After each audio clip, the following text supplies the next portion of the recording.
Sabi nyo kanina, gagawin po ng inyong grupo ang lahat ng po pwede nyong gawin. You're gonna exert all efforts na po exhaust all efforts na po pwedeng gawin para nga po umusad itong impeachment laban sa Pangulong Marcos Jr. Kung sakali, hindi naman sa sinasabi natin na yun ang mangyayari, kung sakali man na may mag-object nga po sa Kamara sa Lunes, ano pa po ang ibang option na gagawin po ng inyong grupo para po dito sa hindi natin sure kung na-file ba o hindi na impeachment po?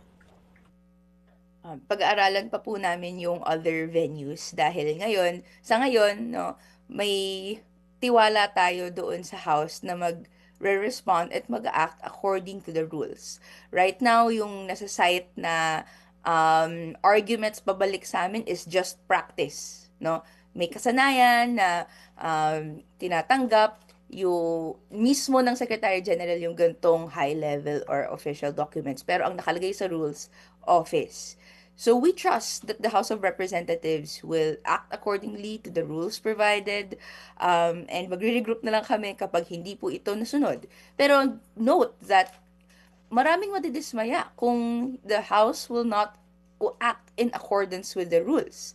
'Di ba? Medyo last year nga, even though hanggang ngayon may strong contention pa rin tayo doon sa paano na-handle ng judiciary system yung impeachment complaint kay VP Duterte. VP Sara. Meron ng, yes po, VP Sara Duterte, meron ng essentially pagbantay sa observation of rules na ninonote ng House of Representatives and other agencies in relation to this. So, dapat mas mindful tayo sa rules. And given na may strong reason nga to believe na hindi dapat iharangan itong impeachment complaint, magtitiwala tayo dun.